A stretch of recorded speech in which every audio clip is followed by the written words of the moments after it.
àwa pèrò pọ̀ láwa tó yẹ ká jà tó yẹ ká dìde kí gbogbo wa jà fúlù wa àwa pa ìmọ̀ pọ̀ àwa sọ pé ó dáa bí ìlú ò bá ṣe ń lọ òkè òkun á ṣe ń lọ láwa tó yẹ ká jọ jókòó tó yẹ kí gbogbo wa jọ fọwọ́sowọ́pọ̀ nsìn ká jọ dìde láti gbara wa kúrò nínú ìyà yìí àwa lọ máa bá bàbá wa a lọ máa bá ìyá wa a lọ máa bá àwọn ojúlùmọ̀ wa pé ẹjọ́ ẹ bá wa ta kòkó ẹjọ́ ẹ bá wa ta gíobì ẹ bá wa ta lé family house wa ẹ fi rán mi lọ Amẹ́ríkà ẹ fi rán mi lọ UK ẹ fi rán mi lọ síbi báyìí ẹ fi rán mi lọ síbi báyìí kátẹ gbà pé fídíò tí mo fẹ́ fi wọ̀nyí yìí ọ̀dọ̀ wa ní South Africa ń bí ló ti ṣẹlẹ̀ ṣùgbọ́n èmi mọ̀ pé tó bá tásìkò náà ó tún máa ràn ní gbogbo ibi tí à ń sá lọ yẹn ẹ̀yin èèyàn mi mo nígbà tá a bá wò pé àwọn eléyìí ń ṣe ọba ń ṣe tiẹ̀ ìjòyè ń ṣe tiẹ̀ olóṣèlú ń ṣe tiẹ̀ pásítọ̀ ń ṣe tiẹ̀ àwa wò pé ṣe sá lọ ló kàn mo fẹ́ kẹ́ ẹ mọ̀ pé àwa tá a wà lókè òkun gan-an kì í ṣe wípé ìrọ̀rùn lọ bẹ́ẹ̀ yẹn lọ títí ọ̀pọ̀ èèyàn ló fẹ́ wálé ṣùgbọ́n fún ohun tó ń ṣẹlẹ̀ tí a lè wálé ṣùgbọ́n fẹ́yìn tẹ́ ẹ tún sì wà ń lé kẹ́ má máa ní mind pé ẹ fẹ́ ta gbogbo dúkìá láti tún sá lókè òkun fún àǹfààní ẹ̀yin tẹ́ ẹ ń rò bẹ́ẹ̀ màá fún yín ní fídíò kan màá fẹ́ kẹ́yìn náà wò kẹ́ ẹ lè mọ̀ pé a nílò láti fọwọ́sowọ́pọ̀ jà fún ilẹ̀ bàbá wa ẹ jẹ́ fún yín ní fídíò yìí lẹ́yìn tẹ́ ẹ sì ń rò pé ẹ fẹ́ jápa ẹ fẹ́ sá lọ tó yẹ kájọ dìde ń sìn kí gbogbo wa jọ bọ́ sí street kájọ máa pariwo tẹ́ ń wò pé family house yín lẹ fẹ́ tà kòkó bàbá yín lẹ fẹ́ tà kòkó dádì yín lẹ fẹ́ tà ẹ̀yin èèyàn mi mo fẹ́ kẹ́ ẹ jẹ́ kájọ wo fídíò yìí ẹ jẹ́ kí n gbé fídíò yẹn wọlé fẹ́ kẹ́ ẹ jẹ́ kájọ wo fídíò yìí. No, sí problem. Ìṣòro lélẹ̀ ẹ jẹ́ n gbé fídíò yìí wọlé. Africa belongs to South Africa. Ẹ jọ̀ọ́ mo fẹ́ kẹ́ South Africa lélẹ̀ ti ṣẹlẹ̀ o South Africa rèé o ó ti yé yín mo kàn fẹ́ kẹ́ ẹ wo nǹkan tí àwa tá a wà nílùú ìtàn pass through lọ́wọ́lọ́wọ́ báyìí tó ń lọ lọ́wọ́lọ́wọ́ fún àwa táwa náà jápa pé jẹ́ tún wá ibi tí ayé tún ti máa dẹrùn tèmi náà ti máa wọ́jọ́ ọ̀la fún ara mi nílùú because a ti fail nílùú wa ó ti yé a lè sọ pé a fẹ́ ṣe nǹkan bí eléyìí kí á dẹ̀ wà prosper lórí ẹ̀ ká ra mọ́tò nídìí ẹ̀ ká má fi ewé àtegbòkun o ká má wẹ́ ti ilẹ̀ ká má ṣe pé bóyá a ṣe oògùn mọ́ ká wẹṣẹ mọ́ àbí ká ṣe gbá mọ́ ká ṣàfagídí tún pọ̀ sí ẹ̀ ká tún fagídí fọ̀ sí ẹ̀ síwájú sí ó ti yé bẹ́ẹ̀ pé kò kọ̀ dé ìlú òyìnbó jẹ́ pé àwọn tó wà ní òyìnbó tó wà ní Canada tó wà kò sí tó jọ́ṣẹ́ kò sí everybody ń ṣiṣẹ́ ni iṣẹ́ tó dẹ̀ ń ṣe yẹn Ọlọ́run dẹ̀ fàlùbáríkà sí wọn kọ́lé wọn ra mọ́tò ó ti yé so now fún àǹfààní ẹ̀yin tẹ́ tún sì ń wò wípé ẹ̀yin náà fẹ́ jápa torí pé àwọn tó wà nílùú òyìnbó gan àwọn náà fẹ́ wálé ó ti yé so now àwa tá a ti jápa ń sìn àti fèèlì ẹ̀ gẹ́gẹ́ mo ṣe sọ lẹ́ẹ̀kan àti fèèlì already because a lè ṣe bá ṣe ń ṣe lókè òkun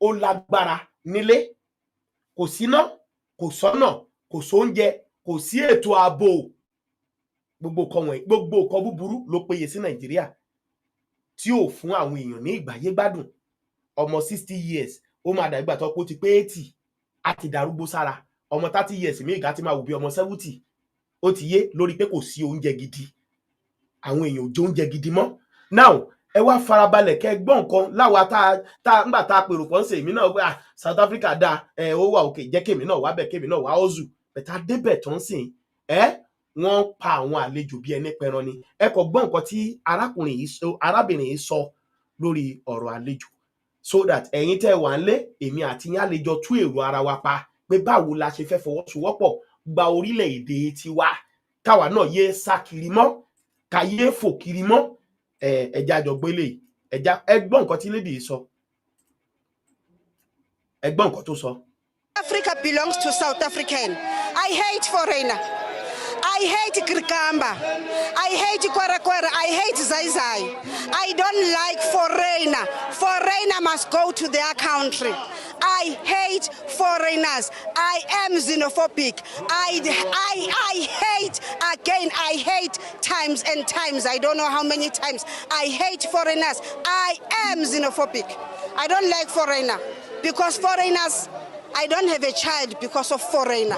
Ramaphosa, take these foreigners to their country right now. I want to ask the president of this country.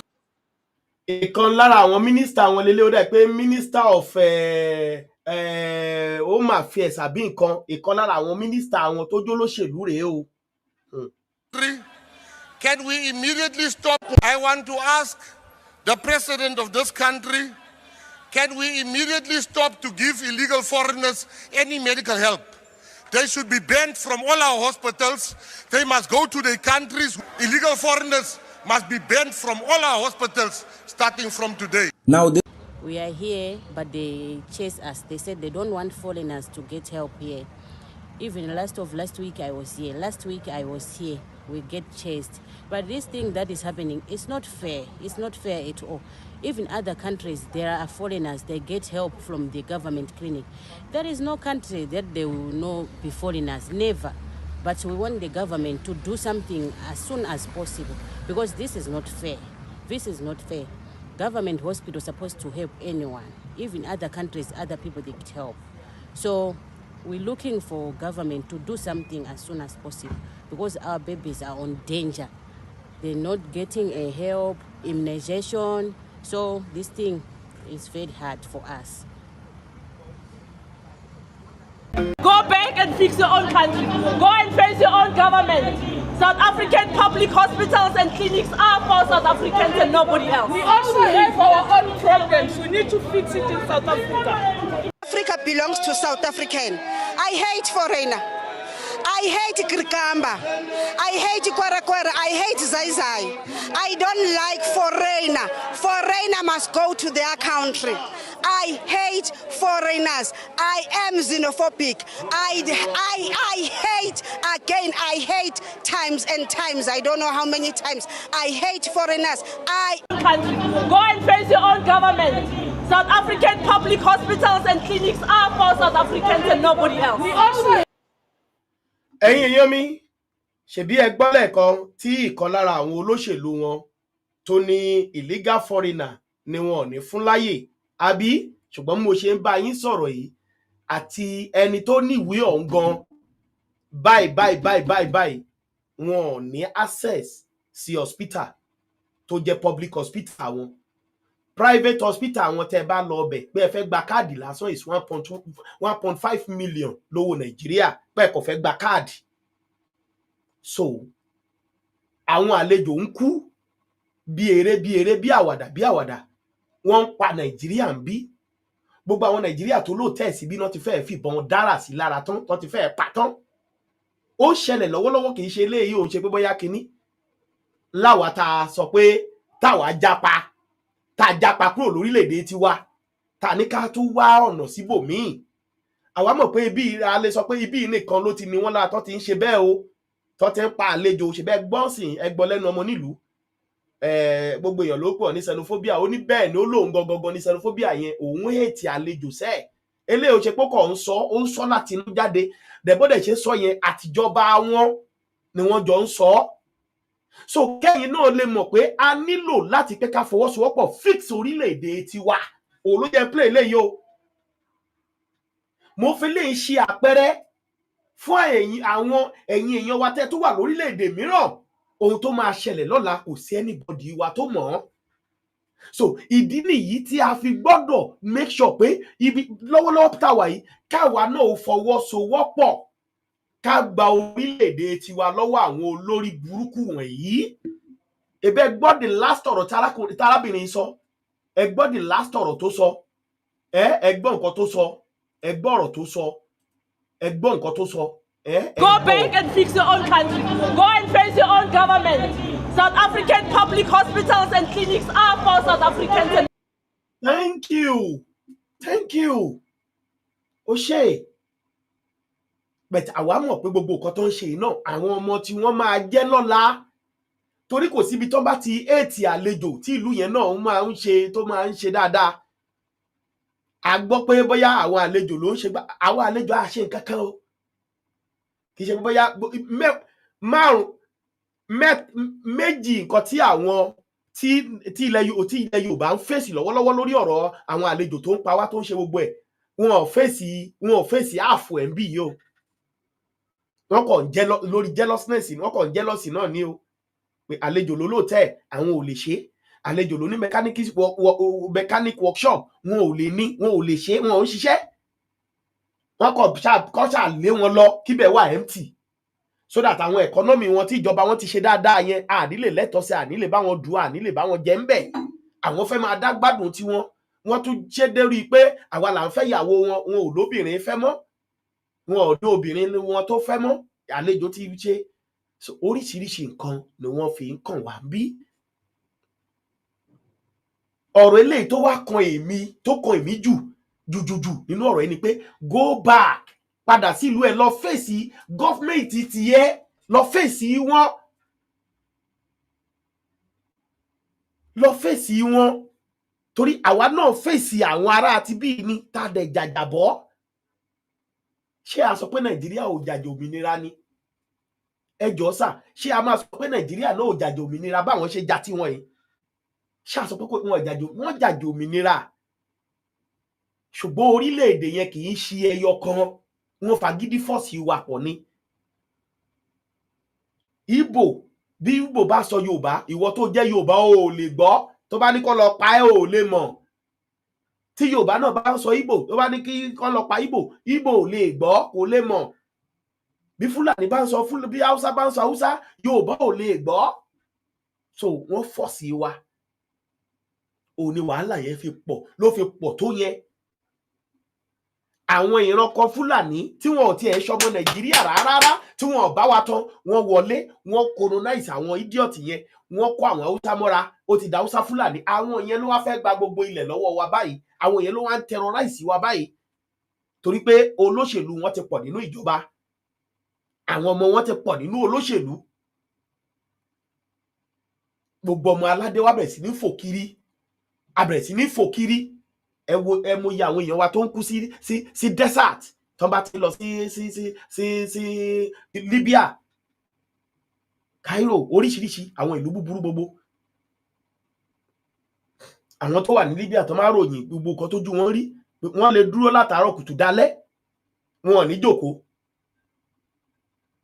ìyá tó ń tọ́jú lè ha kẹ̀lẹ̀bẹ̀ síbi tó ti ń fọbọ́ oríṣiríṣi la máa ṣe àbẹ́lẹ̀ tó yọ okó tó fi ń lé ọmọ Yorùbá tó ìkan lára àwọn tí ẹni tó gbà sílé lára àwọn èèyàn tá à ń sọ yìí lára ọmọ Yorùbá tó gbà sílé pé kó máa bá wọn fọbọ́ tó àgbàlagbà ní ó dẹ̀ yọ okó dẹ̀bẹ̀ sí fokó ń lé kiri inú kíṣìn ó fokó ń lé kiri tí yẹn ṣáà ń gbé kámẹ́rà sí so nǹkan ẹ̀gbin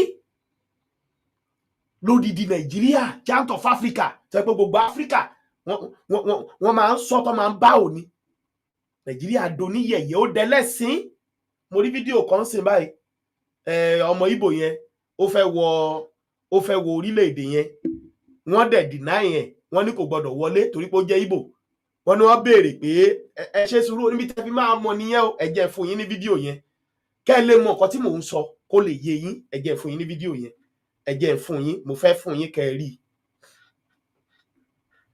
wọ́n nítorí pé ó jẹ́ Ìgbò wọ́n deny yẹn pé kò sí tó jọ wọ́n ní kó padà màá sọ fún yín bó ṣe jẹ́ nsìn màá sọ fún yín bó ṣe jẹ́ ẹ jẹ́ bá yín gbé kẹ́ ẹ gbọ́ ẹ jẹ́ bá yín gbé wọlé kẹ́ ẹ gbọ́ kẹ́ ẹ kọ̀ wò ẹ̀yin èèyàn mi ẹ bá mi share ètò yìí ká educate àwọn èèyàn wa ká ṣí wọn létí ká jẹ́ kó mọ̀ pé lè tán gbé lọ́wọ́ yẹn ò ń ṣara ẹ̀.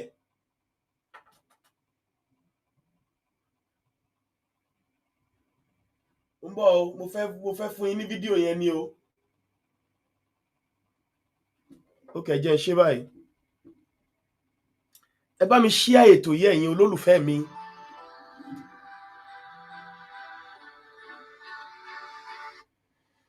Hello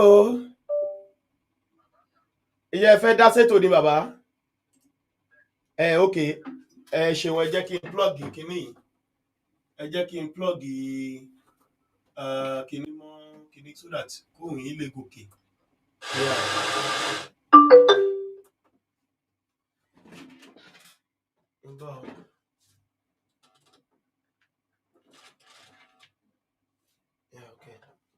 Yeah.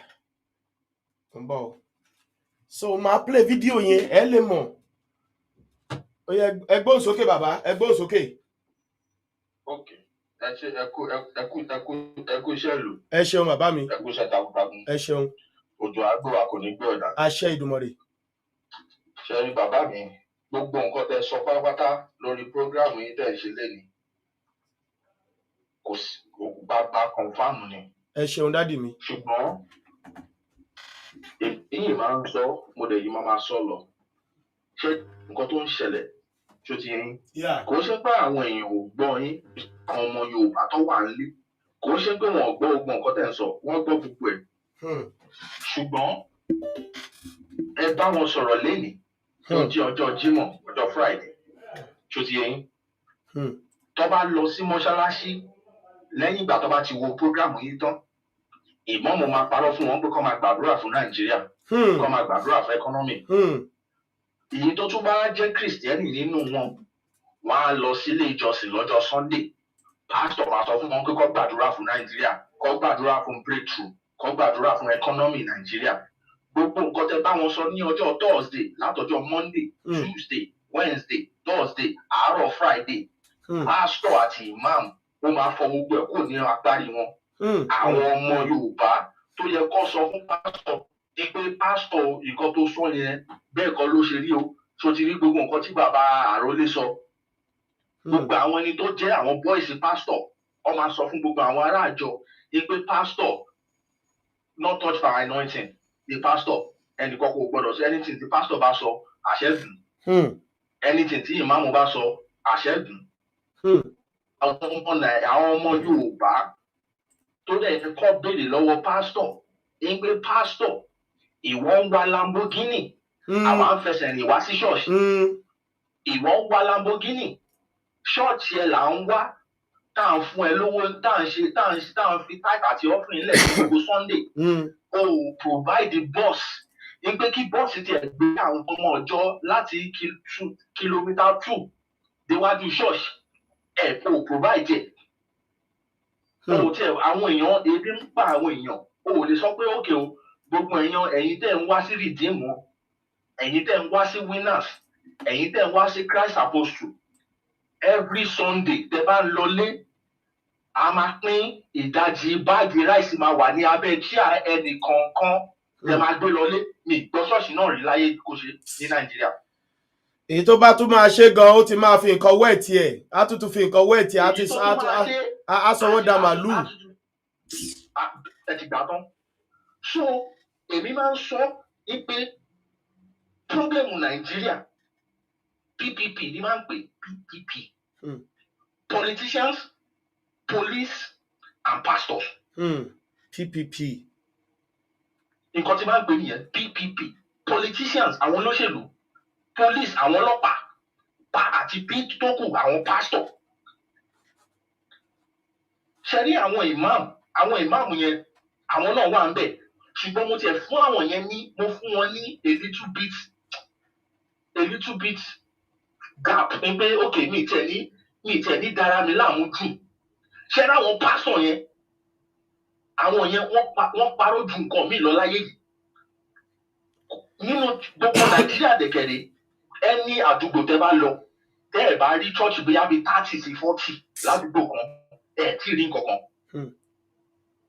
Nǹkan tó fà á tí mo fi máa ń tákò àwọn pásítọ̀ lójoojúmọ́ nìyẹn. Nǹkan tó fà á tí mo fi ń tákò àwọn pásítọ̀ ju máàmù lọ nìyẹn. Àwọn máàmù náà criminal làwọn náà. Mi ì yọ wọ́n sílẹ̀ rárá bàbá ńlá criminal làwọn náà. Ṣùgbọ́n àwọn pásítọ̀ yẹn àwọn yẹn gógógógógógógó ni máa ń tákò jù. So irọ́ tó ti máa ń pa fáwọn ọmọ Yorùbá pẹ̀lú ebi tó ń pa wọ́n, ó ti kọjá nǹkan tó yẹ kó lo agbárí wọn láti fi tíìkì pé ẹ̀jẹ̀ wá gbọ́nà òmìnira ilẹ̀ Yorùbá tó jẹ wá lógún ó yẹ ká jà fún by all means. Ibi tó tún wá burú dé ṣẹ́rí ní Amẹ́ríkà, ìlú òyìnbó tèmi wà yìí l'Amẹ́ríkà tí mo wà yìí, àwọn ẹni tó jà fáwọn dúdú táwọn dúdú fi ní ọ̀rọ̀ ní Amẹ́ríkà àwọn dúdú ò tí ní ọ̀rọ̀ lọ títí náà, ṣùgbọ́n at least nínú 100% àwọn dúdú ti ní bí abi káṣá ní bí abi 60-70%. Àwọn ẹni tó jà fún àwọn dúdú láti rí ọ̀nà láti wà láwùjọ láàrin àwọn funfun Amẹ́ríkà bí àwọn pásítọ̀ ló ṣe o àti imam. Martin Luther King pásítọ̀ ni, Malcolm X imam ni. Tí wọ́n jà mo ní tí wọ́n jà. Àwọn ẹni tó jà fún dúdú ní ilẹ̀ Amẹ́ríkà tó fi ní ọ̀rọ̀ ní Amẹ́ríkà lẹ́ni. Ṣé ti rí ibi tá à ń lọ gọgọgọ ni bàbá ìdè yìí o, ibi tá à ń lọ gọgọgọ rèé o, ibi tá à ń lọ gọgọ rèé o. Pásítọ̀ Adébóyè pé kó wá gbàdúrà fún ẹkọ́nọ́mì. Nǹkan tó fà á tẹ̀kí máa ṣẹ́rí àwọn politician yẹn èmi ò ráyè wọn. Ó di ọjọ́ tá a bá rí ojú tá a bá fojú kanra pákó ni màá fi lè àwọn lórí. Àwọn politician ò kì í ṣe problem mi. Politician is not the problem. Ṣé àwọn religious leader yẹn are the biggest problem of the country.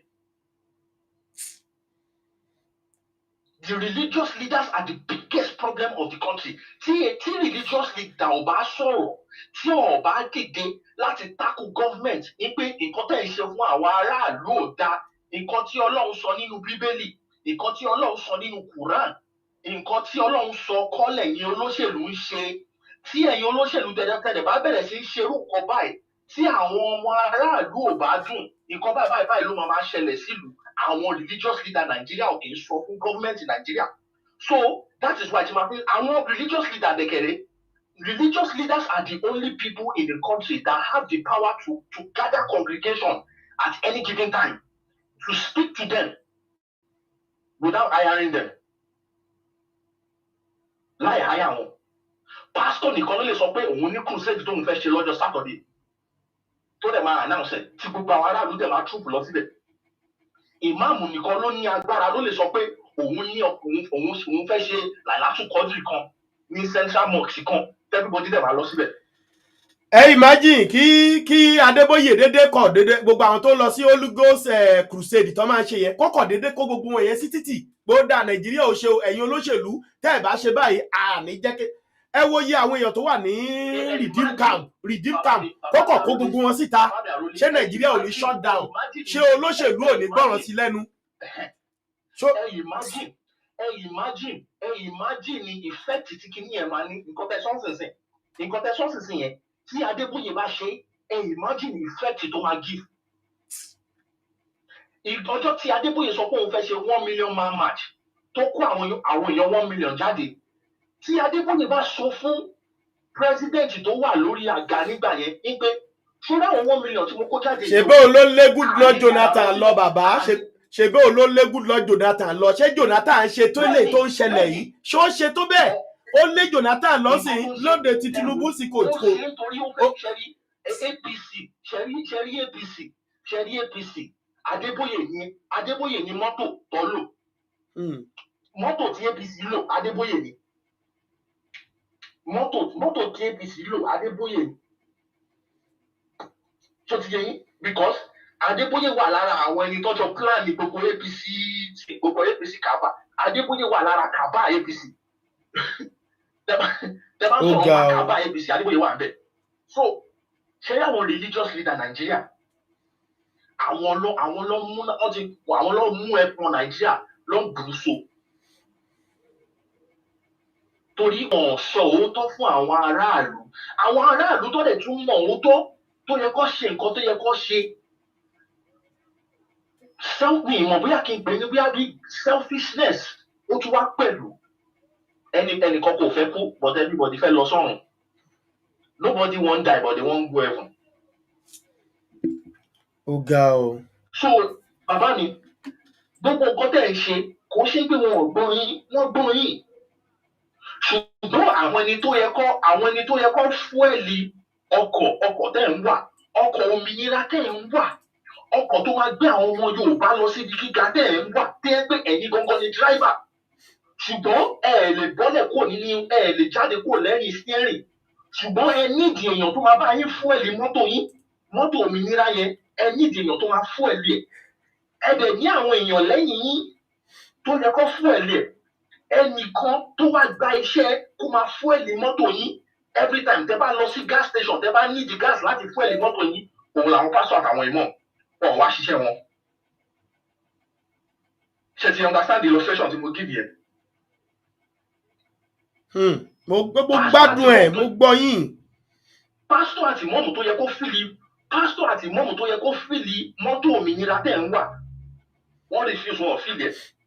fíìlì tí mo dẹ̀ ń sọ fíìlì tí mo ń sọ bẹ́yìn ṣe ń sọ fún àwọn ọmọ Yorùbá ní pé ẹ jẹ́ ká gbòmìnira wa bẹ́ẹ̀ ló ṣe yẹ kí pásítọ̀ àti ìmáàmù ilẹ̀ Yorùbá máa sọ fún àwọn ọmọ Yorùbá.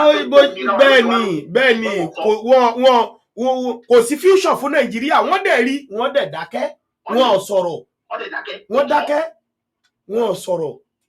Ó ga o, ó ga o, ó ga o, ó lágbára o. Àwọn ẹni tó yẹ kó máa sọ fún wọn lẹ́gbẹ̀ẹ́ wọn parọ́ fún wọn. Bàbá mi, ẹ kú ètò. Ẹ ṣeun dádì mi, mo dúpẹ́, ẹ ṣé gan, ẹ ṣeun, God bless you. Elédùmarè á wà pẹ̀lú ẹ̀yin àtàwọn ẹbí. Àṣẹ o, àṣẹ o bàbá mi, ẹ ṣeun bàbá mi, thank you, kẹ́ni wonderful day, thank you, ẹ ṣeun. Ẹ̀yin èèyàn wa, ọ̀rọ̀ lẹ́yìn lẹ ti ń gbọ́ láti ẹ̀kan yẹn. Wọ́n láwọn tó jà fún dúdú ní Amẹ́ríkà, wọ́n ní pásítọ̀ àti ìmáàmù ni, tí wọ́n dìde, tí wọ́n jẹ́ kí dúdú ó lọ́rọ̀ lẹ́nu lónìí ní orílẹ̀-èdè Amẹ́ríkà. Ṣùgbọ́n ẹ̀yin pásítọ̀ wa, donare àwọn pásítọ̀ bẹ̀tẹ̀ àwọn pásítọ̀ tó ń sọ̀rọ̀ nípa Yorùbá nation, wọn ò lágbára tó àwọn tòkè yẹn, kò jẹ́ kó gbóhùn wọn, kò jẹ́ káwọn ìjọba lè tètè dá sí wọn, torí wọn tó Adébóyè, wọn tó Kúmúyì, wọn tó pásítọ̀ Yèdépò, láwọn pásítọ̀ wa kọ̀ọ̀kan tó ń sọ̀rọ̀ nípa Yorùbá nation ni mò ń sọ yìí o. Kì í ṣe bá kò sí àwọn pásítọ̀ bẹ̀ tí wọ́n rí pé àwọn wo leléyìí, ta ló dá wọn mọ̀, èèlò ní ṣọ́ọ̀ṣì wọn, mélòó ni branch mélòó náà ní. David tá ti lè sọ pé ọmọ ìjọ náà fẹ́ kó síta táwọn èèyàn máa rí pé ọmọ ìjọ leléyìí tó pọ̀ bí omi. Bẹ̀tẹ̀ àwọn tó ní ọmọ ìjọ tó pọ̀ bí omi, wọ́n parọ́ fún wọn lọ́hùn pé Nàìjíríà máa dá, kó máa gbàdúrà fún Nàìjíríà, kò sí ètò ààbò, kò sí iṣẹ́ kan pàtó tí wọ́n dá sílẹ̀ táwọn èèyàn lè sọ pé future leléyìí. School tó gbé kalẹ̀ gan owó ni wọ́n fi ń wọ̀ owó, kì í ṣe fọ́fẹ̀ẹ́. Ìjọba àwọn olóṣèlú wá ń ṣe bó ṣe wù wọ́n, gbogbo àwọn irinṣẹ́ táwọn olóṣèlú ń lò nìyẹn tí wọn ò fi bìkítà sí wa tó wò pé ẹ̀yin wo ní gan. Ṣẹ́yìn tẹ́ ẹ̀ jẹun kánú lẹ fẹ́ gbé plákàdì jáde, ṣẹ́yìn tẹ́ ẹ̀ tí ìmọ̀kan tẹ́ máa jẹ lálẹ́ lẹ fẹ́ jáde pé ẹ fẹ́ lọ máa protest kan. Kíru Adébóyè yẹn kọ̀ déédéé wo pókè o, ẹ̀yin branch Ogun State Redeem ó yẹ jáde sí Ogun State, ẹ̀yin branch Ondo State ó yẹ jáde sí Ondo State. Nàìjíríà ò rọbọ kò dé sọ́jọ́ ọ̀la, ẹja dìmáàdì ọjọ́ ọ̀la lọ́wọ́ àwọn ìjọba yìí kí gbogbo wa dẹ̀ jáde bẹ́yẹn. Ẹ wo bí ṣé ìjọba ò ní lísìtì sí wọn, kó dé kí Oyèdépò dìde, kí pásítọ̀ Adébóyè dìde, kí bàbá Kúmúyì dìde, kó dẹ̀ fẹnu sí pé irọ́ bí Fúlàní ṣe pa wá yóò dáa, kò sọ́jọ́ ọ̀la fórílẹ̀-èdè yìí. Bẹ̀ bàbá fọwọ́sowọ́pọ̀ wọ́n lé Jonathan lọ. Pásítọ̀ Adébóyè wà lára àwọn tó gbé plákàdì jáde tó dẹ̀ kó àwọn ọmọ Rìdíìmù jáde ńgbà yẹn. Tọ́ni dandan Jonathan gbọ́dọ̀ step down. Bàbá yìí jáde, èèlò ni rally ta rí báyìí tí bàbá jáde nígbà Tinubu yìí. Ẹ mọ iye àwọn èèyàn tó ti padà nù. Ẹ mọ iye àwọn èèyàn tó ti kú. Ẹ mọ iye àwọn èèyàn tí ò níṣẹ́ lọ́wọ́ báyìí bí mo ṣe bá yín sọ̀rọ̀, tí ò sí employment fún wọn, tí ò sí ilé iṣẹ́ kankan fún wọn, tí ò sọ́jọ́ ọ̀la. Ẹ mọ iye wọn. Ẹ mọ iye àwọn ọ̀dọ́ tí wọ́n ń sá lọ sí Libya tó ń kú sójú ọ̀dọ̀, ìmí ń kú sínú àgbábú omi. Àwọn leader, àwọn religious leader yìí dẹ̀ dákẹ́. Gbogbo wọn ló ń gun private jet, gbogbo wọn ló ń ṣe everything. Ẹ̀yin èèyàn ara yìí ṣẹ́rí gbogbo nǹkan tá a mú wálé ní. Èmi ò kì í ṣe pé ó wá sọ Adébóyè ni, èmi ò sọ anybody o. Ṣùgbọ́n a rí pásítọ̀ Adébóyè náà gẹ́gẹ́ bí leader ní ilẹ̀ Yorùbá. A rí bàbá wa Kúmúyì gẹ́gẹ́ bí leader ní ilẹ̀ Yorùbá. A rí bàbá wa Oyèdépò gẹ́gẹ́ bí leader ní ilẹ̀ Yorùbá. Òun la ṣe ń sọ̀rọ̀ wọn o. Kì í ṣe pé bóyá wá bú pé bóyá ọ̀rọ̀ ẹ̀sìn là ń jà sí, eléyìí ó ṣọ̀rọ̀ ẹ̀sìn o. Ìgbáyé gbádùn ẹ̀yin èèyàn mi là ń jà fún o. Pé ká lè lọ́jọ́ ọ̀la, káwọn ọmọ wa lè lọ́jọ́ ọ̀la, òun là ń sọ̀rọ̀ sí o. Pé kí bàbá wa Kúmúyì káwọn náà sọ̀rọ̀ sókè. Kí bàbá wa Adébóyè káwọn náà ṣẹ̀tọ́ kó ṣe nọ́mà, kí wọ́n bá wa sọ̀rọ̀ fún ìjọba ti Tinubu kó pèsè ètò ààbò, kó gbé fọ́mọ Adéyẹmọ k'Adéyẹmọ ó ṣe é torí òun nìkan lẹ èèyàn ẹyọ kan tá a lè fọwọ́ sọ̀yà pé tó bá gbé fún máa ṣe láṣẹ ṣòótọ́. Ẹ̀yin èèyàn mi, ọ̀rọ̀ yìí dọwọ́ gbogbo wa, ó dọwọ́ gbogbo wa. Mo kàn fẹ́ lajú wa kẹ́ ẹ rí gbogbo nǹkan tó ń ṣẹlẹ̀ ni, kẹ́ ẹ lè mọ̀ pé ọ̀nà àwa òun ni gbogbo wa wà. Mo kàn fẹ́ kẹ́ ẹ mọ̀ ní ẹgbọ́n sókè bàbá, ẹgbọ́n sókè, ẹgbọ́n sókè. Ẹ sọ̀rọ̀ bàbá mi, ẹ pè ẹ sọ̀rọ̀ sókè. Mo fẹ́ sọ fún àwọn ọmọ Yorùbá ni pé ààbò religious leader kankan. A nífẹ̀ẹ́ wọn, ààbò wọn. Bẹ́ẹ̀ni. Àríwọ̀n bí àgbà nílẹ̀ Yorùbá. Ṣùgbọ́n a ní ìjìnlẹ̀ pé kọ́ dìde kọ́ sọ̀rọ̀. Kọ́ dìde. Ọkọ̀ tó ṣẹlẹ̀ nílẹ̀ Yorùbá. Ó dìde ó lé Jonathan lọ. Pé kára ó lè dẹ̀. Sọ̀rọ̀ sí nǹkan tó ń ṣẹlẹ̀ nílẹ̀ Yorùbá. A ní ìjìnlẹ̀ kọ́ sọ̀rọ̀. Tílẹ̀ Yorùbá bá dá dúró, Kìrìsìtẹ́nì máa wà bẹ́ẹ̀. Mùsùlùmí máa wà bẹ́ẹ̀. Ẹ̀sìn títí wa tó jẹ́ ẹ̀sìn àbáláyé wa, òun náà máa wà bẹ́ẹ̀ tẹ́ pé òun tẹ̀ ló máa jẹ́ ní paramount because nǹkan tó ń pè ní Yorùbá nìyẹn. Ṣùgbọ́n Kìrìsìtẹ́nì àwọn àbẹ̀, ẹ̀sìn Ìsìlámù náà dẹ̀ máa wà bẹ́ẹ̀ àti gbogbo ẹ̀sìn náà tó bá wà lórí ilẹ̀ ayé yìí. Ẹni tó bá sọ pé òun fẹ́ máa bọ igi, tó fẹ́ máa bọ òkúta. Àǹfààní á wà fún. Àǹfààní wà fún. Kó máa bọ. Ẹni tó bá sọ pé ẹyẹ àparò lòun fẹ́ máa bọ ẹyẹ àparò ẹ. Tó rẹ̀ bá wá sọ́dọ̀, tó bá wá sí ọ̀dọ̀ gọ́ọ̀mẹ̀ntì Yorùbá, tó bá sọ pé o nídìí ọlídé. Ipò o fẹ́ declare ọlídé ọjọ́ báyìí pé ọjọ́ yẹn ló fẹ́ máa sin ẹyẹ àparò ẹ. Tábà rí pé okay, ó make sense. Ọmọ grant ẹ̀ ní freedom pé ọjọ́ báyìí ló máa sin ẹyẹ àparò ẹ. Bẹ́ẹ̀ni. Ó jẹ́ nationwide. Bẹ́ẹ̀ni. It is called religious freedom. Bẹ́ẹ̀ni. Ó dẹ̀ máa wà nínú constitution wa. Religious freedom will be in our constitution from the beginning. Constitution Yorùbá, religious freedom will be there from the beginning. So ààbò anybody. A kàn sọ fún wọn pé kọ́ yẹ máa parọ́ fún àwọn ọmọ Yorùbá kọ́ dìde. Kọ́ dìde lásìkò. Kọ́ jà fúnlẹ̀ Yorùbá. Ìkọ́ tá à ń sọ nìyẹn. Ẹ kú ètò bàbá mi. Ẹ ṣeun dádì mi, mo dúpẹ́ jàre, ẹ ṣeun, ẹ kú òun láti ẹ̀kan, ẹ ṣé gan, God bless you. So bó ṣe jẹ́ nìyẹn, ẹ dìde ẹ̀yin bàbá wa, kì í ṣe pé a wá lè ní láti wá bu yín àbí a wá lè ní láti wá pe àkíyèsí yín sí ní ẹjọ́ ẹ̀yin èèyàn mi. Ṣẹ́rétò yìí, any platform tẹ bá rí pé ó jẹ́ Redeemed Christian Church of God, ẹ bá wa post ẹ̀ síbẹ̀ kí àwọn bàbá wa tá à ń sọ̀rọ̀ yìí kí wọ́n lè rí i. Gbogbo ibi tẹ́ bá ti rí pé Christian group ní, ẹ bá fi share ètò yìí sínú ẹ̀. Ọmọ Yorùbá jọ ní gbogbo wa, tó bá dùn tó bá dáa gbogbo alájọ máa gbádùn ẹ̀. Eléyìí tó dẹ̀ ń korò lọ́wọ́lọ́wọ́ táwọn èèyàn ṣe, everybody náà ló ń gbádùn ẹ̀. Ẹni tí Fúlàní tún máa pa lọ́la kò sẹ́nibọ̀dì tó mọ̀ ọ́, a tún máa post ẹ̀ tó bá tún yá, tá a tún gbé jáde tóun náà tún máa wá ẹkún mu. Wọ́n tún gbé brọ́dà wọn o, wọ́n ti gbé o. Bẹ̀ ní ìje lò ó ń gbọ́rọ̀ wa yìí, kò tí ì ṣẹlẹ̀ sí, bẹ̀ tó rí eléyìí tá a post pé wọ́n tún gé apá, ó ti gé orí o. Ọ̀la ń sè ó ti lè jẹ́ titi ẹ̀ látún máa padà tún gbé pé òun náà rèé o, ó ti ń wakú mu. So ẹ̀yin èèyàn mi, à ń sọ kinní yìí, à ń sọ ó ń ṣẹlẹ̀ lójoojúmọ́. Ṣebí ìkànnì mo fún yín yẹn, tẹ́ bá fẹ́ wò ẹ pè mí, màá sẹ́ǹdì ẹ̀ sí yín. Wọ́n gé apá ẹ̀, wọ́n ṣá ní ṣàkúṣà, wọ́n pa sínú oko. Bàbá àtọmọ kan náà wọ́n ní wọ́n ṣá ní Àkúrẹ́ ń bí ilé kìíní, wọ́n ní wọ́n ṣá. Ẹ̀yin èèyàn mi, níjọ́ wo la fẹ́ ṣe léyìí dà? Gbogbo wọn lẹ́bí Sunday, hallelujah hallelujah hallelujah. Ṣé Jésù go ò máa wò pé ṣáwọn gáìsì mọ̀ nǹkan tó ń ṣe ṣá?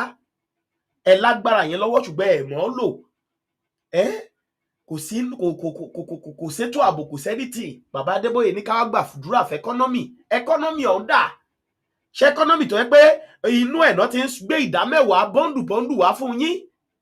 At least báyà ń tọ́ bàbá fẹ́ gbàdúrà fún nìyẹn. Bóyá táìtì ti fẹ́ máa rù díẹ̀. Bóyá àwọn olóṣèlú òtún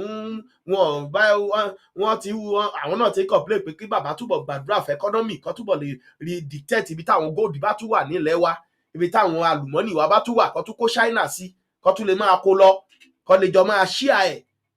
Àìmọye ilẹ̀ wa báyìí tó yẹ pé China ló ń kó góòlì ńbẹ̀, tó ń kó àtàwọn ọba wa kọ̀ọ̀kan tọ́jọ́ ń ṣe ẹ̀yin èèyàn mi ẹ já dìde kó tó pẹ́ jù ẹ̀yin tẹ́ bá gbà pé ó dáa bá mi ta kòkó jẹ́ ń jápa bá mi ta igi obì jẹ́ ń jápa ẹ ta family house wẹ́ jẹ́ ń jápa tó o bá já olè lọ já sọ́wọ́ ikú tó o bá já olè já sínú omi tó o bá já olè já sínú ẹ̀wọ̀n ìlú òyìnbó ò dẹrùn náà bá ṣe ń wò yẹn ìlú òyìnbó ò dẹrùn even tó bá máa dé gan ẹni tó bá máa dé sílé ẹ̀ gan á jẹ́ni tó jẹ́ pé òǹgàn náà ó ti ṣe dáadáa ìlú òyìnbó ò dẹrùn bẹ́yẹn kì í ṣe gbàrà tó bá wọbẹ̀ ló bẹ̀ sí máa ká kòkó wàá ṣiṣẹ́ ojú ẹ̀ kó afẹ́ ẹ̀ jábọ̀ ṣó dẹrùn bẹ́yẹn ni kó tún débí ìbáyé ṣe báyìí àwọn aráabí tó ń pa àlejò tí wọ́n ní tó ti ta family house ti tọ́tọ́ sọ pé ó yá kẹ́rù ẹ̀ tó padà sí ìlú ẹ̀ ń bò ló fẹ́ dé sí báwo ló ṣe fẹ́ ṣe o ò ní délé tó fi máa bọ́ sínú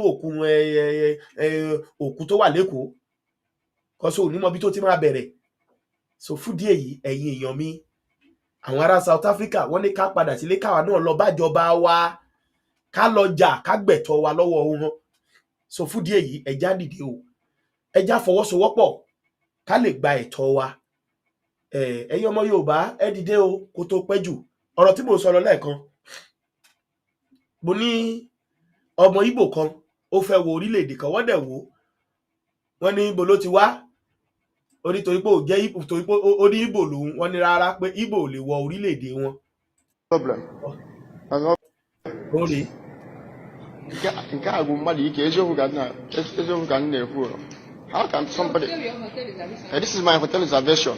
I signed, everything is complete. Everything is complete. Give me the reason why I should go back. Not single reason, just to go back like that. They just make call, ask me which tribe am I from. I say Igbo. They say they will not let me in. Ṣé gbọ́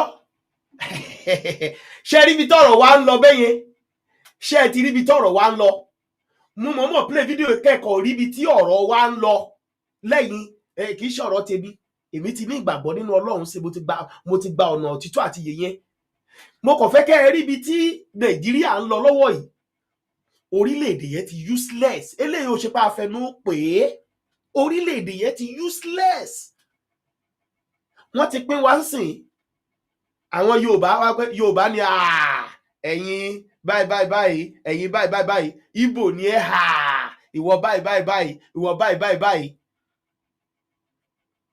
ó ti yé pé Fúlàní Haúsá wọn fi bẹ́ẹ̀ travel tí wọn bẹ̀tà wá méjì yẹn ni ṣe rí ibi tó lọ bó ṣe máa rí nìyẹn because eléyìí wọn ni àwọn Ìgbò ní àwọn ló bà gbogbo Nàìjíríà jẹ́ táwọn náà bá máa sọ̀rọ̀ ní Yorùbá ló ṣe gidi kan ẹ wá máa sọ̀rọ̀ Fúlàní ní Fúlàní because kì í ṣe ẹyọ kan wọn fọ́ọ̀sì wa pọ̀ ni ó fẹ́ travel bẹ́yẹn wọ́n deny ẹ̀ wọ́n ní irú ẹ̀yà wo ni ṣe pé ọ̀rọ̀ yẹn ni Bishop Adesina sì sọ ṣe pé ọ̀rọ̀ yẹn ni Bishop Adesina sọ lẹ́nu bí ọjọ́ bí méjì pé nísìnyí báyìí ó fẹ́ wo kọ́ńtù bọ́ wọ́n ti béèrè ẹ̀yà wo ni ẹ́ máa wo pété Yorùbá bá ti bá dárúkọ Yorùbá pé wọ́n máa dá mi lóhùn wọ́n máa ṣe kinní kan kò sí tó jọ o South Africa ń ṣe báyìí tí wọn fún Nàìjíríà ní visa lọ́wọ́lọ́wọ́ táwa ẹ̀ ó ti yé ó lóun Ìgbò wọn gbà kó wọlé torí pé ó dárúkọ pé wọ́n ní ẹ̀yà wo ló jẹ́ nínú Nàìjíríà because wọ́n ti mọ̀ pé Nàìjíríà ò ṣẹyọ kan o lè dédé bẹ́ẹ̀ ṣe kò dédé gbé pálí pé you are Nàìjíríà níbi tó dé ń sìn wọ́n ti mọ̀ pé Nàìjíríà ò kì í ṣe ẹyọ kan ìdí tá a fi ń sọ fún wọn gan nìyẹn pé ìlú tó ń gbé ìlú tó kọ̀ wà gbunduku agolo kò dàbí gbà tó pé èèyàn bíùdì àgbá tó wá ń gbé nínú àgbá empty barrel Nàìjíríà ti empty kò sí gbogbo àwọn olóṣèlú tó rí tó ń rìn kiri yẹn wọ́n kọ̀ ń kó àlùmọ́nì wá ní wọ́n ní Buhari fẹ́ẹ̀kì ni Buhari ọdún 7 làwọn olóṣèlú fi pín owó Nàìjíríà tó fi ń pín owó Nàìjíríà tó fi ń gbé dàdá dídí kiri tó fi ń ṣíà owó yẹn láàrin ara wọn wọ́n ní fẹ́ẹ̀kì Buhari ni pé fẹ́ẹ̀kì ló wà ń bẹ̀ odidi ọdún mẹ́jọ ni fake Buhari fi ṣí owó táwọn olóṣèlú fi pín owó fúnra wọn ẹgbọ́ bílíọ̀n ní àní Nàìjíríà ò ṣẹyọ kan mọ́ òun lélẹ́yìí tó wọ̀n lórílẹ̀‐èdè yìí irú ẹ̀yà wo ló ti wá ó lẹ́yà Ìgbò lòun wọn ní rárá ò ní wọ̀lú wọn ò ní wọlé sílùú wọn kì í ṣe pé pálí ló kàn máa nà sílẹ̀ ń sìn pé gbà àmì Nàìjíríà tọ́dẹ̀ máa wò pé Nàìjíríà ni ẹ lóòótọ́ ó yá máa lọ kò sí tó jọ mọ́ níbi tí Nàìjíríà useless dé ń sìn wọ́n lórílẹ̀‐èdè tó gbàdúrà jù wọ́n ní Nàìjíríà ni wọ́n lórí orílẹ̀‐èdè tó corrupt jù wọ́n ní Nàìjíríà ni eléyìí ò dẹ̀ kò tó kó jòkó Pastor Adébóyè ní kó máa bọ̀ kó wá gbàdúrà fẹ́ ẹkọ́nọ́mì tó ń sọ̀rọ̀ ẹ̀ tí ò ní síngú factory kan sínú ẹ̀ ẹ̀wòye bílíọ̀n gbogbo olóṣèlú alágbára ayé ọ̀dọ̀ ẹ̀ ló wà gbogbo àwọn olóṣèlú tó ní wá lára ọ̀dọ̀ wọn ni wọ́n wà ṣé eléyìí ò tó pé kó jòkó kó ronú ni ṣé eléyìí ò tó ìrònú fún ẹ pé ò lọ́jọ́ ọ̀la pé gbogbo wa gbọ́dọ̀ fọ́n sí street kò dìgbà tó bá ṣe ìpariwo pé ẹ jáde síta gbogbo wa gbọ́dọ̀ fọ́n sí street nítorí ọjọ́ ọ̀la àwọn ọmọ tiwa àwa táwọn fò kiri sí àti fèèlì ẹni òun la fi lókàkú wá fi jápa ṣùgbọ́n sì bá Ọlọ́run ti wá bá wa ṣáwa tá a jápa ọ̀hún báyìí àti wá ràn ẹ̀yin tẹ́ wà lé lọ́wọ́ láti pé kájọ fọwọ́sowọ́pọ̀ kájọ jàjà yìí àwa tá a jápa yẹn sì àti rántí ilé àwa náà ti mọ̀ pé ilé làbọ̀ sí ilé oko àti wá ràn ẹ̀yin tẹ́ wà lé àti ràn yín lọ́wọ́ àti ẹ̀páwà yín àti wà nù Yorùbá nation so ẹjá jọ jàjà yìí kájọ jà ká gba future àwọn ọmọ wa lọ́wọ́ àwọn ènìyàn wọ̀nyí ká gbà lọ́wọ́ àwọn religious leader yìí ká gbà lọ́wọ́ àwọn olóṣèlú ká gbà lọ́wọ́ àwọn ọba ká gba future wa ẹ wo ọba Olúgbọ́n ṣé bàbá Olúgbà sọ pé òun ò mọ gbogbo tó ṣẹlẹ̀ nílẹ̀ Yorùbá ni ṣé a sọ pé ṣé a sọ pé òun ò mọ̀ pé ìyà ń jẹ àwọn èèyàn nílẹ̀ Yorùbá ni tó tún fi ń pariwo pé Tinubu máa lo ọdún mẹ́jọ o that means ọdún mẹ́jọ ni Yorùbá fi máa jìyà ọdún mẹ́jọ náà fi máa pa Yorùbá ṣé wọ́n ní good intention fún wa nìyẹn ṣé wọ́n ní nǹkan rere fún wa nìyẹn ẹ̀yin èèyàn wa ẹ̀yin ọmọ kóòtù òjíire tá a bá wá sọ ká kó gbogbo àwọn tó ń dà wá láàmú yìí ká kó gbogbo wọn pọ̀ wọn tó abúlé kan ní state kan o láwọn tó ń dà wá láàmú yìí wọ́n wá pọ̀ ju wọn ò tó 1000 o láwọn tó ń ṣe ayé everybody bálabàlá yìí àwa nìkan tá à ń jọ́sìn lọ́dọ̀ Adébóyè tí ò sẹ́ni factory tí ò sẹ́ni tì alẹ́ ní millions tó dẹ̀ pé everybody nìyà ń jẹ tí ìṣe pé bá gbogbo yín ò lẹ́ni mọ́tò lẹ́ni lé lẹ́ni gbogbo ẹ̀ ń ṣẹ́gi ta ní oúnjẹ àárò bàtálẹ́ èèyàn kan la dẹ̀ lọ ń bá èèyàn kan ìyá dẹ̀ dúró ní ẹ gbàdúrà sọ́lọ́run ọba kó ṣe báyìí láti ọjọ́ tó ti wá gbàdúrà sọ́lọ́run ọba yẹn ẹ wo bí ìyà ṣe ń jẹ yín èmi ò sọ pé Ọlọ́run ò kì í gbàdúrà Ọlọ́run gbàdúrà ò bẹ̀tẹ̀ ìgbàgbọ́ pẹ̀lú iṣẹ́ ni o lè dédé jókòó kó máa gbàdúrà sọ́lọ́run kó sọ pé òun retí mírẹ́kù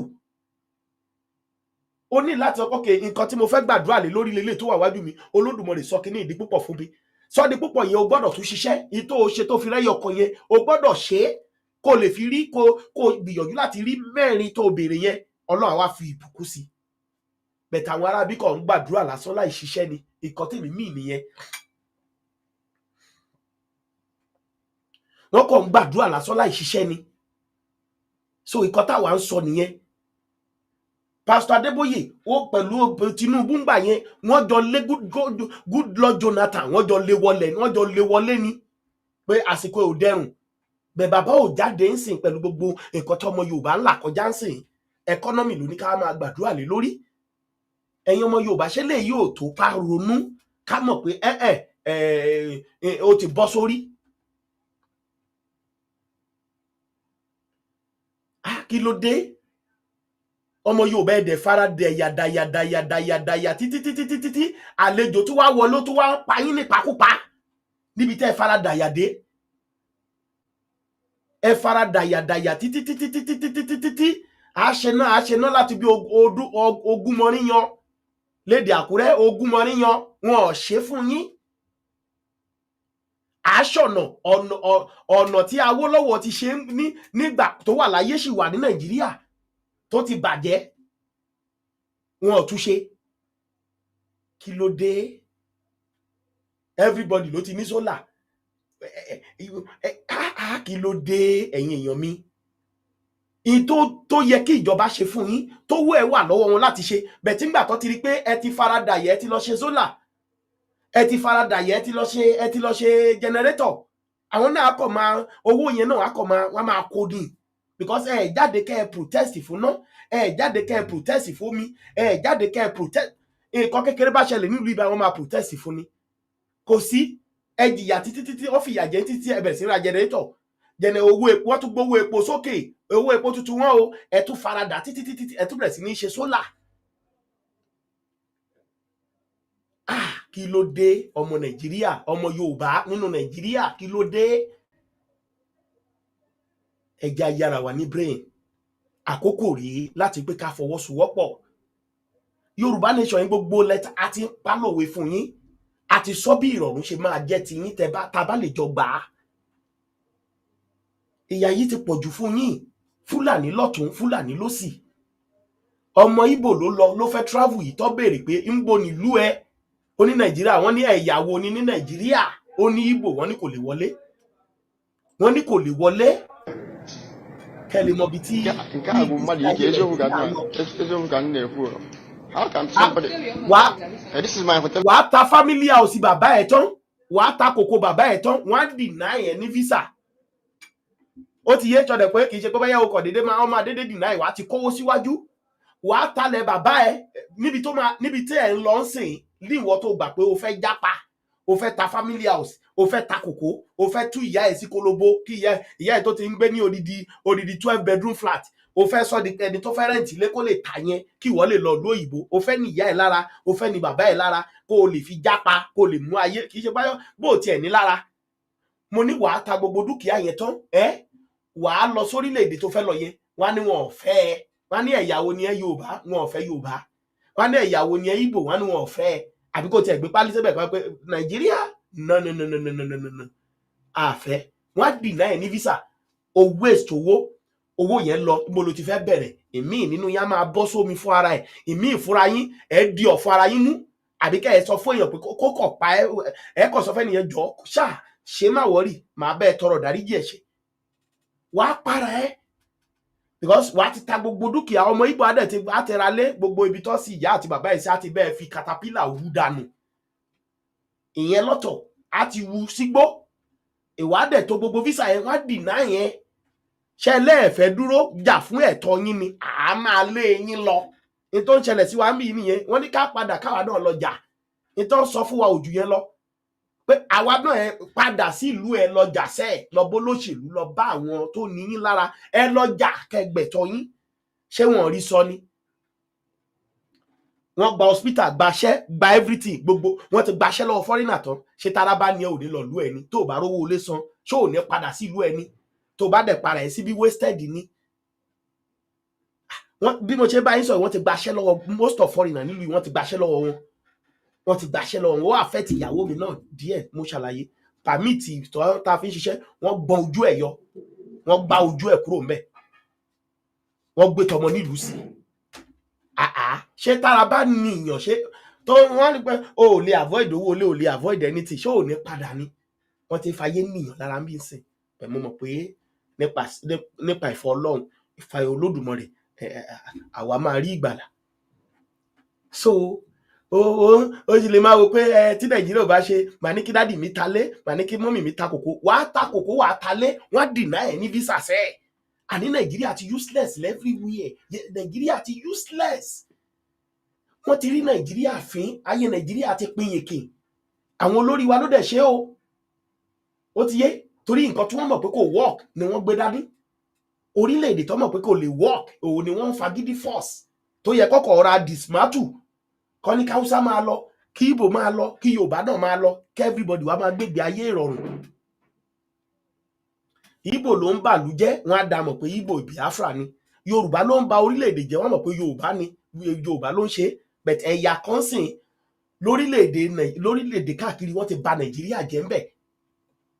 lẹ́yà kọ́mi ní dárúkọ àwọn tó máa ní pé àwọn tó ń ta àmàlà kíní fufu tó ń fẹ́ símú yẹn iṣẹ́ wọn ni àwọn ọmọ ìlú yìí náà àwọn ló corrupt wọn tó ń gbowó ńláńlá fún wọn lára àwọn ẹ̀yà tájọ jẹ́ Nàìjíríà ni o ló ń gbowó ńláńlá fáwọn ọmọ wọn nílùú ìtọ́ ńlájú wọn tó fi wọ́n ṣaṣẹ́wó fún wọn ṣe oríṣiríṣi kó wọn lọ Dubai kó wọn lọ ṣaṣẹ́wó káàkiri àwọn ìkọ́ lára àwọn ẹ̀yà Nàìjíríà ni àwọn ló cast nílùú ìtọ́ cast ìlú ìtọ́ bayé ìlú ìjẹ́ tó wá bẹ̀ tí fojú ẹ̀ wo gbogbo wa pé we are all same àbí ibi nǹkan tí Nàìjíríà dálẹ̀ nìyẹn orílẹ̀-èdè tó mọ̀ pé kò kì í ṣe ọkọ̀ ìwà wa yàtọ̀ síra wọn àwa kan ń hùwà ọmọ aládé àwọn kan ń hùwà ọmọ ẹranko iyebo gieza manj ó ti yé èdè ìlú wọn bí ni mo sọ yẹn now ẹ̀yin èèyàn mi ẹ̀yin olólùfẹ́ mi Nàìjíríà ti cast so má lọ rò ó pé o fẹ́ talé talẹ̀ o fẹ́ gbẹ̀yà wọ́n deny ẹ̀ ní visa wà waste owó dànù wà padà sí square one so it's better kájọ dìde ń sìn it's better kájọ jà ń sìn it's better kí ibi àti ẹjọ fọwọ́sowọ́pọ̀ ń sìn kájọ jàjà yìí ká gbòmìnira wa ẹ̀yin èèyàn mi ẹ wo fídíò yẹn ó ní torí pé ó jọmọ Ìgbò wọn ò fún láàyè láti wo How can somebody? This is my hotel reservation. I signed everything is complete. Everything is complete. Give me the reason why I should go back. Not single reason, just to go back like that. They just make call. Ask me which tribe am I from? I say Igbo. They say they will not let me in. Look at the boys, because we are Igbos. That's why they are treating us like that. There's no problem. There's no problem. Now we cause them. If not our government, should I be suffering myself like this? Ordinarily Pakistan deporting me just like that.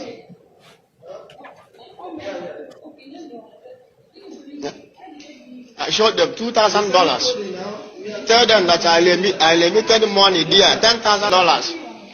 Show me hotel reservation. I give them my hotel reservation. Give them everything. They said no. Okay, what is the reason why you are deporting me? No reason at all. No reason at all. No reason at all. No problem. Ẹ̀yin èèyàn mi ṣe ti gbọ́. Mo ní ṣe ẹ ti gbọ́. So ibi tó orílẹ̀-èdè Nàìjíríà ń lọ nìyẹn o. Òun la ṣe ń sọ fún wa wípé àtàwátàwà lókè òkun àtàwátàwà lé ẹja jọ ṣe báyìí kájọ gbórílẹ̀-èdè ká gbà lọ́wọ́ àwọn ará bí nítorí pé Nàìjíríà ò wúlò fẹ́ anybody. Òun ni mo dẹ̀ ṣe ń sọ fún gbogbo wa ṣe rí pálí Yorùbá nation identity wa tí wọ́n sọ pé ó ti jáde yìí ẹ jẹ́ á lọ gbà á ẹ jẹ́ á ní lọ́wọ́ ẹ jẹ́ á gbà ẹ jẹ́ á ní lọ́wọ́ èmi máa fi tọ̀dọ̀ tèmi máa tó dọ̀dọ̀ mi ń bí ẹ jẹ́ á gbà ẹ jẹ́ á ní lọ́wọ́ ẹ jẹ́ á gbà ẹ jẹ́ á ní lọ́wọ́ ẹ̀yin èèyàn wa Nàìjíríà ẹ kò jẹ́ kí gbogbo ó jáde ká dìde ló tọ́ bí bẹ́ẹ̀ kọ́ wọ́n á waste everybody dànù ẹ̀yin èèyàn mi òun la ṣe ń sọ Ìgbòho òòṣà lórí ọ̀rọ̀ ètò ààbò ẹ jẹ́ kí gbogbo ó fẹnu fò ẹ já pẹnu pọ̀ kán gbé fólóyè ọmọ Adéyẹmọ àwa mọ̀ pé Yorùbá nation Elédùmarè máa bẹ̀tẹ̀ àwọn iṣẹ́ kọ̀ọ̀kan wà tá a gbọ́dọ̀ ṣe tí mo dẹ̀ mọ̀ pé lágbára Elédùmarè Ọlọ́run á gbà fún wa àárí ṣe lágbára Elédùà ẹ̀yin èèyàn mi ànírétò ìjù báyìí lọ ànírù jù báyìí lọ ṣùgbọ́n èmi mọ̀ pé ètò tòní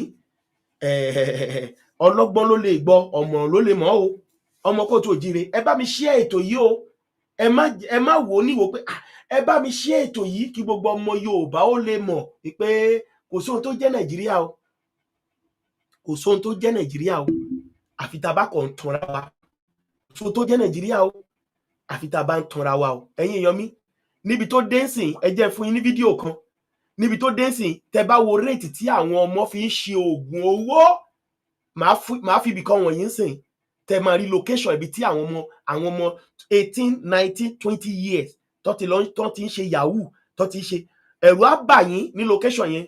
Mo kàn rí fídíò yẹn náà nìyẹn kan ló send ẹ̀ sí mi tó ní kí n wò ẹ wo fídíò yìí. God help your children.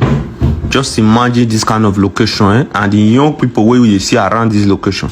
I no even see anyone wey reach 40 50 for here. Young kids na dem wan cash out by all means now. They wan get money by all means. See where they dey and see how this whole place feed up as if na market place. All because of money. Ṣé ti rí wọn ẹ̀yin òbí wa ibi tẹ́ ẹ fi gbọ́dọ̀ tètè dìde nìyẹn. Ìdí tẹ́ ẹ fi gbọ́dọ̀ dìde nìyẹn. Eléyìí òun ṣe ṣeré ẹ ti rí àwọn ọ̀dọ́ ẹ ti rí wọn bó ṣe yapa síbẹ̀ yẹn. Ìdí tẹ́ ẹ fi gbọ́dọ̀ dìde nìyẹn. Location nìyẹn wọ́n fẹ́ cash out. Location nìyẹn ẹ ti rí. Ọlọ́run ló mọ ibi tíbẹ̀ yẹn, Ọlọ́run ló mọ irú ibi tó ń wà yẹn nílẹ̀ Yorùbá báyìí. Ọlọ́run ló mọ ibi tó jẹ́ bí Nàìjíríà. Ká má tẹ̀lé pé ilẹ̀ Yorùbá ní Nàìjíríà Ọlọ́run ló mọ ibi tó jẹ́. God help your children. Just imagine this kind of location and the young people wey we see around this location. I no even see anyone wey reach 40 50 for here. Young kids na dem wan cash out by all means now. They wan get money by all means. See where they dey and see how this whole place feed up as if na market place. All because of money. Ṣé ti rí àwọn nǹkan tá a torí ẹ̀ ń sọ fún yín pé kẹ́ ẹ dìde nìyẹn. Àwọn nǹkan tá a torí ẹ̀ ń sọ fún yín pé kẹ́ ẹ dìde nìyẹn. Tó ìwọ tó jẹ́ òbí tó ò bá tètè dìde ọmọ ẹ̀ á fi ẹ́ ṣẹ́ṣọ́. Eléyìí ò ṣọ̀rọ̀ eré ẹ rí location ni. Ṣé ẹ rí location ni ẹ rà àwọn ọmọ wẹ́wẹ́. God help your children. Just imagine this kind of location and the young people wey we see around this location. I no even see anyone wey reach 40 50 for here. Young kids na dem wan cash out by all means now. They wan get money by all means. See where they dey and see how this whole place feed up as if na market place. All because of money. Ó ti yé mo kàn fẹ́ kẹ́ ẹ rí ni kẹ́ ẹ lè mọ̀ bá a ṣe jọ máa sáré sọ̀rọ̀ nǹkan tá a jọ ń sọ̀rọ̀ èyí. Òun wò pé kíní Nàìjíríà ọmọ ẹ̀ á fi ẹ́ ṣẹ́ṣọ́.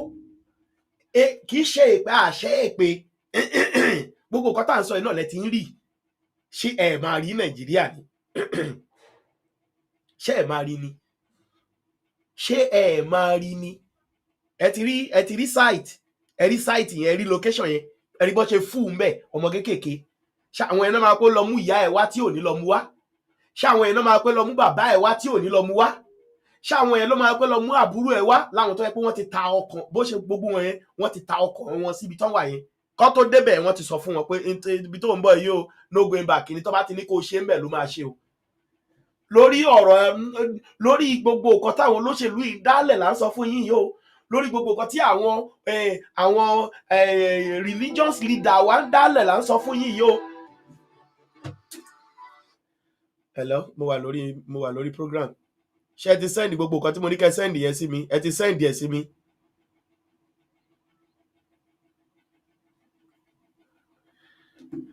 Ẹ̀yin èèyàn mi ó ti yé so òun la ṣe ń pariwo pé ẹ jẹ́ á dìde lásìkò.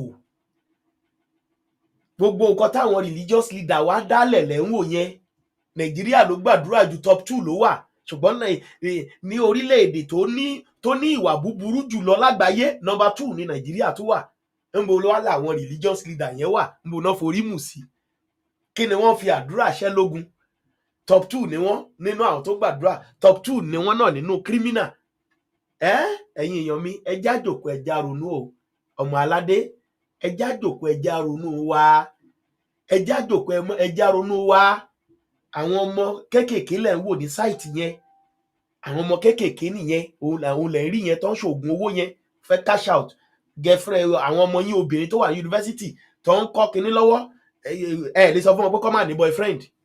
Ìwọ tó wá pé ọmọ ẹ wà nínú yunifásitì báyìí ó lè sọ pé kó má ní boyfriend á fẹ́ ní boyfriend ṣá náà ni. Ó ti yé ìwọ tó dẹ̀ pé ọmọ ẹ wà ní yunifásitì tí wọ́n wà ní òyìnbó tọ́mọ ẹ wà yunifásitì nílé ó lè sọ kó má lọ́rẹ̀ẹ́. Ibù tẹ̀tẹ̀ sínú ẹ̀yìn tẹ̀ wà nílé ọ̀hún gan tọmọ yín wà ní yunifásitì ṣe ẹ̀sọ́ kó má lọ́rẹ̀ obìnrin ẹ̀sọ́ kó má lọ́rẹ̀ ẹkùnrin ni. Ẹ̀yin èèyàn mi ewu ní Nàìjíríà ẹja tètè kúrò ń bẹ̀ ọba mi Èdùmàrè á ràn wá lọ́wọ́ ẹ ṣé mo dúpẹ́ o ẹ̀yin olólùfẹ́ mi ó dàbọ̀. Ẹ tún máa padà rí wa lágbára Elédùmarè láìpẹ́ láì jìnnà. Ẹ ṣé mo dúpẹ́. Ẹ subscribe sórí channel yìí kẹ́ lè máa rí wa wò lójoojúmọ́. Ó dàbọ̀. Ẹ bá mi share ètò yìí o. Bye bye. President of this country, Nigeria police will be proud that they are police and law enforcement officers. Of course. But now, you are just tools in the hands of politicians. Your salaries, your uniform now, they sold. When I charge sheets, even for police station, generation, fuel, they don't get money to buy. Motor, no get petrol, now old vehicles. But yet, politicians are using and misusing you. Look at what the Senate President is doing. An illegal suspension of a woman. Out of 109 senators, only 4 women. Yeah. Before he sent that petition to the committee, Akpabio was on hot mic. He said, send her on suspension. Let the sergeant at arms take her out. He unilaterally suspended Natasha before that committee, headed by Senator Bernard Maswell. Now they say courts don't give order. He don't go appeal. The appeal was not done by the Senate. Yes. It was done by Akpabio. Yes. It was not done by the Senate. Yes. Ajia, please go ahead. I'm not even going ahead. You are saying order. Her hand is on this thing, waiting for order to give. Is it tear? They will give her order to go tear gas. 2018, police went to rescue kidnapper in Taraba. Military officers attacked convoy, killed 3 officers and civilians, and then the kidnapper escaped. That is the country that we live in. Law enforcement officers were killed by military, and kidnapper managed to escape. And this is the people that live here. Nigeria is not a real place. Oh, yes. This injustice will not be sustained. It cannot sustain. And my generation will. Look at Adeboye asking us to come and pray. This same old wicked man, Adeboye Udele, has over 5,000 branches. Redeemed Christian Church of God, every corner you turn, shop, everywhere. With no industry to improve the economy when they say we could pray about. No one factory. No one technology. Nothing. But he's telling you to pray for the economy. He has no factory, but he's living a better life than you. And now you they pray. Keep praying. Pray, pray, pray, pray, pray, pray, pray, pray, pray, pray. Asking us to come and pray. And when we finish praying, we'll contribute tithe and offering and give to him again to chop. Why do we need to pray? When the wife of the president is a pastor in Redeem. The chairman of EFCC is a pastor in Redeem. Osibanjo is a pastor in Redeem. The governor of Benue State is a pastor, is a reverend father. When the righteous rule, the city rejoices, and we are rejoicing. Tinubu, hey! Adeboye, hey! So why do I have to pray? When you can talk to these people one-on-one, what would they pray for? You are part of the government. I know you be an APC pastor. You are part of the government. Can you make a change and stop asking us to pray? Why did you not pray when during Jonathan time, you were in the streets with Tinubu? You were in the streets with Buhari until you people brought down Jonathan. And now it's now your turn. You are not asking us to pray. Pray for what? What exactly? That was how you prayed us into the hands of Buhari. You now prayed us again into the hands of Tinubu. And now you want us to pray again for dollar to rise and fall. Are they praying in America before dollar will rise and fall? The people who made the dollar to rise and fall and the economy to, are they praying over there? Why must it be we Nigerians who go always they pray for everything? We go pray for economy. We go pray for the government. We go pray for water. We go pray for the light. You, Adeboye, what are you praying for? When was the last time you prayed to eat? When was the last time you prayed, may never take light for your house? 24 hours light. You they live the best life. Even the office where Randy Peter come, you have over 5 ACs on the wall. Only you in one office. Randy Peter came to you, begging you as a father. Knelt down, lie down, and was begging you. I know you could tell us, make we begin pray. Now, as for the election, I will pray and the Almighty God who has given you your own assignment support you, and that together at the end of the day, all will be well with Nigeria and all will be well with all of us. God bless you, sir. You're welcome. Pray for what? To who? And after the prayer, we'll contribute tithe and offering. We give you again. Iri. Old men, wicked men, vultures sucking the future of their children dry, killing us here. How can an elder be sitting down and children are suffering, your children are crying? They are begging you, please, Father, speak up. Tell this government to step down. And you're asking us to pray. You're telling Randy, anything you're doing, violence, this one. And after that, you're a man of God, you're going to pray that God should help them. Your children, then they pray to chop. Your children, they pray to buy car. Your children, where are they? How many of children are they? All these men of God, children, where you don't see even holding that same flag when they think of pray about, swinging it up high in the streets, demanding for change and justice. How many? They know. They know that I know what they know. If they pain them. Look at old men. See how Adeboye fresh. See how Adeboye skin they glitter. See how in white hair they very sexy and lovely. How your own father own day? How smooth is your skin? How healthy is your own father in the village? And he's a man asking you to pray for the economy. And the economy no they ever affect them. The economy they only affects you.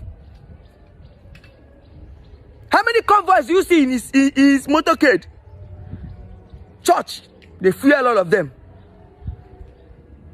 But he's asking you to pray. That's the way economy they worry. If they get motorcade, they know. They know that I know, and I know what thing they know. If they pain them. These men are living their best life on earth, promising you heaven. They know heaven is a scam. Look at his office. See how beautiful the office is looking. And you have a place better than there in heaven. What are you doing with these earthly things? See the kind of cars they drive. They all have private jets. Is that not heaven? Is it not better to have all these good things and not even go to heaven? I don't even know whether I go enter. So if you be God now, let's assume you be God. And with the whole thing where Adeboye they do now, you go open the gate of heaven, make Adeboye enter. And what you make you say, me, no go fit enter that heaven. They know. They know that I know what they know. If they pain them. Is the other goddess of beauty spiritual? One mama water, Abaji. I come from the river, Mama Africa. Feel free to call me FOP. Now me, the first of Port Harcourt. They know. Revolution is coming. No, they see problem. For 1 month, now only 5 fish. Now for 1 month, for 10 people, for 9 people for location. Now, don't find this spot. Go to the show. As if we don't start cooking. But Mona see you. Imagine. This one, Gary. Gary. One pint of Gary. 1 pint of Gary. 1 pint of Gary for 10 people. For 9 people. See beans. Gentlemen, Mona see beans. Mona see beans. Beans. 1 pint of beans. Open this in for me, guys. See. For how many people? 1 pint of beans for 1 month. See potato, where don't spoil. The andan, see potato. Only potato. See granite, see red oil. Where they two this in, one what do they call them? 1 liter. 1 liter. Now they call them. See the andan. See 4 pieces of yam for 1 month. 1 month for 9 people. For location, see onions. What do you see? The month for 1 month. See some for 1 month. 1 bag of some. See. Now onions. See onions for 1 month. 1 whole month for 60,000. See my bag of rice. See they carry this one. Say more to use and they drink water. More die with water. See pot. Yeah, only pot and this one and bucket. Now I say more use and they kill ourselves. More just they do ourselves. Don't worry. See the same more fry their grandfather. See what in the same more fry. Now be potato for 1 month for 9 soldiers. Now be this one, and they collected 60,000 naira for soldiers. How about that? Each was 60,000. Each was 60,000 for one. See, Gary for 9 people. Now Gary, now be this one. Muna see my country people. I bet Muna see him. I bet that Allah Muna see him. Muna see what person want to talk 1 whole month. See meat. You say, if Nigeria was a country where the citizens had majority of them with active mental ability, Nigeria wouldn't need a coalition to boot Tinubu out of power in 2027. Obviously, you don't even need a coalition. Any other human being, anybody, anything that will run against Tinubu in 2027, normally ought to have defeated him in an election. If really we have a country where we have normal people as majority of the citizens. But unfortunately, you will agree with me that majority of Nigerian citizens are actually not normal. That's why I refer to them in most cases as non-living things. Because you cannot be seeing a problem, cannot be seeing an error and still supporting it. Now, let's look at Tinubu's financial recklessness in the past 2 years plus, where he has complained. Look at what I have here. He said, I inherited a near bankruptcy. I inherited a country near bankruptcy. That was the word of Tinubu. He's telling the world that the country he inherited was almost bankrupt. So perhaps that's why things are hard for the citizens. Buhari spoiled the country, but Nigerians were still surviving well. Until Tinubu came, the country was nearly bankrupt. Okay, let's assume he was right. And to prove Nigerians, to prove himself right, that the country was really near bankruptcy, the first thing Baba did, look at it. Everything I'll be showing you here are in the news. So follow up, you can fact check. Although don't say things that are not already in the public domain, but perhaps you are not aware, so I'm bringing it to your knowledge. The first thing he did was this. Tinubu bought a 150 billion naira presidential jet and 5 billion naira presidential yacht from a country that the economy was near bankruptcy. Did he stop there? The car he currently uses is $182 million. American Cadillac. Check it. Go and check it. That is the car. It is not a crime to call a thief a thief. Yes, sir. Can you repeat that again? It is not a crime to call a thief a thief. These guys are thieves. Governors are thieves. Senators are thieves in this country. House of Rep members are thieves. President is thief. Vice President is a thief. Every one of them is a thief.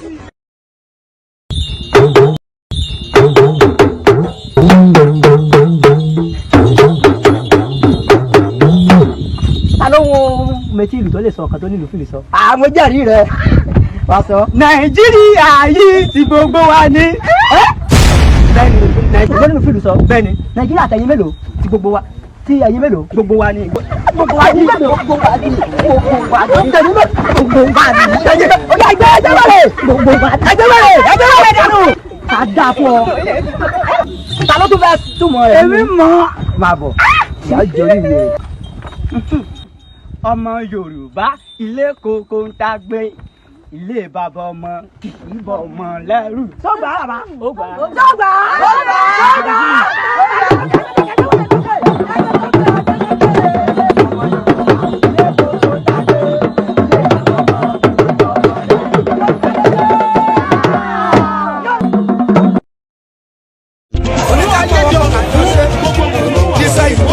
Kò sí Nàìjíríà mọ́. Nàìjíríà ó ti kú tipẹ́tipẹ́ láti 2014 àti tó 2014 láti pé 100 years. Yorùbá nation ti tó lọ. Ẹ̀wọ̀n gbogbo kẹ́kìlẹ́ Yorùbá ó kù sí gbogbo èyí tó sọ bẹ́ẹ̀. Bá mi nà wọ́n lẹ́gbà. Ó bá jẹ́ president ló sọ bẹ́ẹ̀. Pẹ̀lẹ́ Yorùbá ó kù sí. Bá mi nà wọ́n lẹ́gbà. Ó bá táwọn sílẹ̀ lókìlẹ̀ Yorùbá ó kù sí. Tọ́jú ìjọ bá mi nà wọ́n lẹ́gbà. Ó bá táwọn ẹgbẹ́ sáà. Ó ṣáà. Ó ṣáà. Bá mi nà wọ́n lẹ́gbà.